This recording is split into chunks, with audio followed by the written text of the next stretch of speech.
శ్రీ శ్రీ మహాపెరియవాచరణం శ్రీ ఆదిశంకరాచార్య విరచిత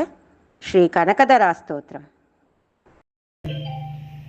अंगं हरेः पुलकभूषणमाश्रयन्ती भृङ्गाङ्घनेव मुकुलाभरणं तमालम् अङ्गीकृता किल विभूतिरपाङ्गलीला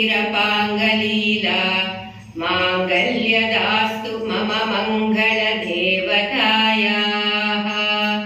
मुक्ता मुहुर्विदधती वदने मुरारेः प्रेमत्रपा प्रणिहितानि गतागतानि मालात्रिशोर्मधुकरीव महोद्भलेया सा मे श्रियं दिशतु सागरसम्भवायाः आमीलिताक्षमधिगम्य मुधा मुकुन्दम् आनन्दकन्दमनिमेषमनङ्गतन्त्रम्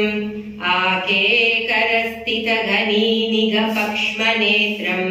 भूत्यै भवेन्मम भुजङ्गशयाङ्गनायाः भाक्वन्तरे मधुजितश्रितकौस्तुभेया हारावळीव हरिनीलमयी विभाति कामप्रदा भगवतोऽपि कटाक्षमाला कल्याणमावहतु मे कमलालयायाः कालाम्बुधालिललितोरसिकैटभारे धाराधरे स्फुरति या तटितङ्गनेव मातुः समस्तजगतां महनीयमूर्तिः भद्राणि मे दिशतु भार्गवनन्दनायाः प्राप्तं पदं प्रथमतः खलु यत्प्रभावात् माङ्गल्यभाजि मधुमादिनि मन्मथेन मय्यापतेत्ततिह मन्धरमीक्षणार्थं मन्दालसं च मकरालय कन्यकायाः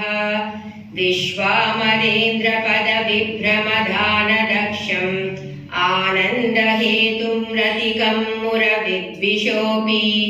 ईशन्निषीदतु मयि क्षणमीक्षणार्थम् इन्दीवरोदर सहोदरमिन्दिरायाः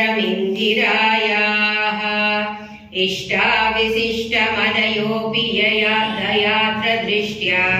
त्रिविष्टपवदं सुलभं लभन्ते दृष्टिप्रहृष्टकमलोधर दीप्तिरिष्टाम् पुष्टिं कृषिष्ट मम पुष्करविष्टरायाः दद्यादयानुभवनो द्रविणाम्बुदाराम् अस्मिन्न किञ्चन विहङ्गसिषौ विषन्ने दुष्कर्म कर्ममपनीय सिराय दूरम् नारायण प्रणयिनी नयनाम्बुवाहः देवदेदि गरुडध्वज सुन्दरीति साघम्बरीति शशिशेखर वल्लभेति सृष्टिस्थितिप्रलयकेलिषु संस्थितायै तस्यै नमस्त्रिभुवनैकगुरोस्तरुण्यै श्रुत्यै नमोऽस्तु शुभकर्मफलप्रसूद्ध्यै रत्यै नमोऽस्तु रमणीयगुणार्णवायै शक्त्यै नमोऽस्तु शतपत्रनिकेतनायै पुष्ट्यै नमोऽस्तु पुरुषोत्तमवल्लभायै नमोऽस्तु नालीकनिभाननायै नमोऽस्तु दुग्धोदधि जन्मभूम्यै नमोऽस्तु सोमामृतसोदरायै नमोऽस्तु नारायणवल्लभायै नमोऽस्तु देहाम्बुजपीठिकायै नमोऽस्तु भूमण्डलनायिकायै नमोऽस्तु देवाधिदयापरायै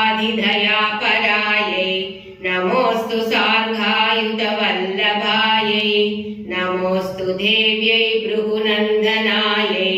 नमोऽस्तु विष्णोरुरसिस्थितायै नमोऽस्तु लक्ष्म्यै कमलालयायै नमोऽस्तु दामोदरवल्लभायै नमोऽस्तु कान्त्यै कमलेक्षणायै नमोऽस्तु भूत्यै भुवनप्रसूद्ध्यै नमोऽस्तु देवादिविरक्षितायै नमोऽस्तु नन्दात्मजवल्लभायै सम्पत्कराणि सकलेन्द्रियनन्दनानि साम्राज्यदानविभवानि सरोरुहानि त्वद्वन्दनानि दुरिताहरणोद्यतानि मामेव मातरणिसं कलयन्तु मान्ये यत्कटाक्षसमुपासनाविधिः सेवकस्य सकलार्थसम्पतः सन्धनो दिवसनाङ्गमानसैः त्वां मुरारिहृदयेश्वरीं भजे सरसिजनिलये सरोजहस्ते धवलतमांशुककन्दमाल्यशोभे भगवती हरिवल्लभे मनोज्ञे त्रिभुवनभूतिहरि प्रसीदमख्यम् दिग्गस्तिपिक्कनककुम्भमुखावसृष्ट स्वर्वाहिनी विमलचारुजलाप्लुताङ्गी प्रातर्नमामि जगतां जननीमशेषलोकातिनाथगृहिणीम् अमृताप्तिपुत्रीम् कमले कमलाक्षवल्लभे त्वं करुणापूरतरङ्गितैरपाङ्गैः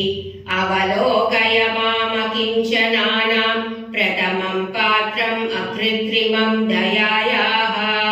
स्तुवन्ति ये स्तुतिभिरमीभिरन्वहं त्रयीमयी त्रिभुवनमातरं रमां गुणाधिका गुरुधर भाग्यभागिनो भवन्ति ते भुवि बुधभाविदासया।